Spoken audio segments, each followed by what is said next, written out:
তোমাদের চ্যানেলে তোমাদের স্বাগত জানাই। প্রিয় নবম শ্রেণীর শিক্ষার্থী বন্ধুরা, আশা করি তোমরা ভালো আছো। তো আজকে আমরা এই ভিডিওতে আলোচনা করব প্রথম পর্যায়ক্রমিক মূল্যায়ন 2025 জীবন বিজ্ঞান। তো পূর্ণমান দেখো তোমাদের 40, সময় থাকছে তোমাদের 1 ঘন্টা 30 মিনিট। তো সিলেবাসটা দেখে নাও। তো সিলেবাসের মধ্যে থাকছে তোমাদের প্রথম অধ্যায় জীবন ও তার বৈচিত্র্য এবং দ্বিতীয় অধ্যায় জীবন সংগঠনের স্তর। ঠিক আছে, তো দেখো এরপর আমরা পরপর প্রশ্ন উত্তরগুলো দেখে নেব। তো বিভাগ কতের মধ্যে প্রথমে থাকছে 7টি এমসিকিউ প্রশ্ন। 7 নাম্বার প্রথম প্রশ্ন বলছে যে ছত্রাকের কোষের কোষ প্রাচীরের প্রধান উপাদান হলো। 4টি অপশনের মধ্যে সঠিক উত্তর হবে তোমাদের সি নাম্বারটা, কাইনিন। তো ছত্রাকের কোষের কোষ প্রাচীরের প্রধান উপাদান হলো কাইনিন। তারপরে উদ্ভিদ রাজ্যের প্রথম সংবহন কলাতন্ত্রযুক্ত উদ্ভিদ গোষ্ঠী হলো, এখানে দেখো 4টি অপশনের মধ্যে সঠিক উত্তর হয়ে যাবে ফান বর্গ। তারপরে ভ্যাকুওলের আবরণকে বলা হয়, 3 নম্বরে বলা আছে ভ্যাকুওলের আবরণকে বলা হয়, এটা হয়ে যাবে টোর্নোপ্লাস্ট। তারপর প্রশ্ন দেখো, বর্জ্যবস্তু সমন্বিত পেরেনকাইমা কলাকে বলা হয়। তো এর সঠিক উত্তর হয়ে যাবে কি ইডিওব্লাস্ট।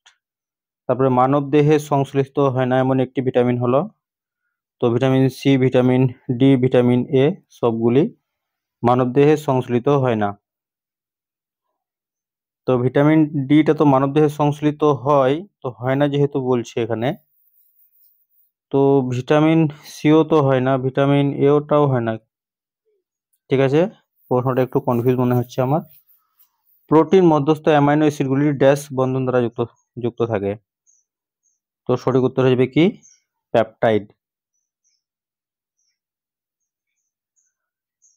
তারপরে দেখো রক্তে আরবিসি মানবদেহের কোন অঙ্গে ধ্বংস হয়। তো মানবদেহের প্লীহাতে কি হয়, আরবিসি গুলো ধ্বংস হয়। তারপরে বিভাগ খতে তোমাদের থাকছে 3টি এসএকিউ প্রশ্ন। 3 নম্বর প্রথম প্রশ্ন দেখো কি বলা আছে, যে মানুষের বিজ্ঞানসম্মত নাম। তোমরা সকলেই জানো মানুষের বিজ্ঞানসম্মত নাম হলো হোমো সেপিয়েন্স।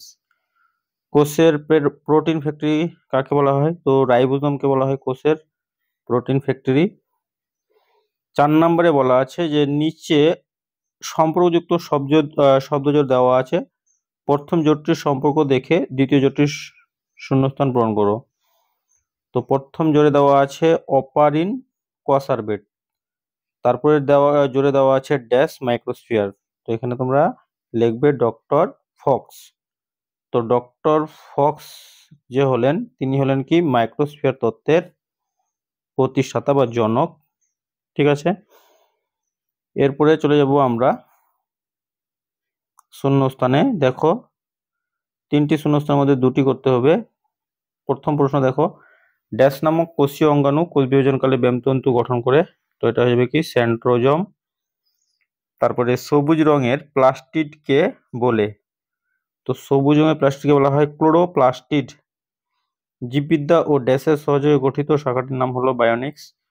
তো জীববিদ্যা ও ইলেকট্রনিক্স হয়ে যাবে ইলেকট্রনিক্স। তারপরে দেখো ঠিক ভুল, দ্বিবীজপত্রী উদ্ভিদের বীজগুলি সাধারণত অসচ্ছল হয়ে থাকে, এটাও ঠিক। পেরেনকাইমা গৌণভাজক কলা সৃষ্টি করে, এটাও ঠিক। তারপরে তোমাদের আছে স্তম্ভ মিলাও। ঠিক আছে, ক স্তম্ভের সঙ্গে খ স্তম্ভ মিলাতে হবে। তো হট ডলিউড স্যুপ, এটা হয়ে যাবে কি হেলডেন।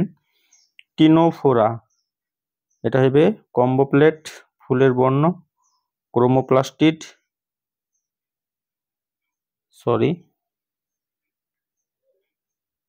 ক্রোমোপ্লাস্টিড ফুলের বর্ণ হবে কি ক্রোমোপ্লাস্টিড। আর পটাশিয়াম হবে কি মাইক্রো এলিমেন্ট বা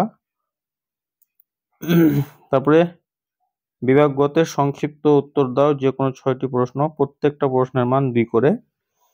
প্রথম প্রশ্ন দেখো, এভি শ্রেণীর 2টি বৈশিষ্ট্য লেখো।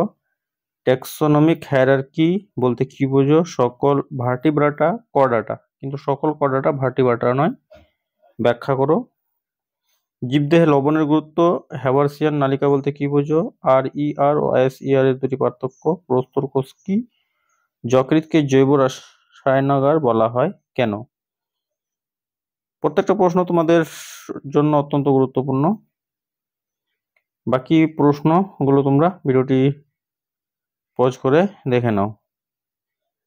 ঠিক আছে। তো বিভাগ গতে তোমাদের চিত্র আছে যে নিউরন বা স্নায়ুকোষের পরিচ্ছন্ন চিত্র অঙ্কন করে নিম্নে উল্লিখিত অংশগুলি চিহ্নিত করো। যাই হোক, তো আজকের ভিডিওটি ছিল এই পর্যন্তই। ধন্যবাদ।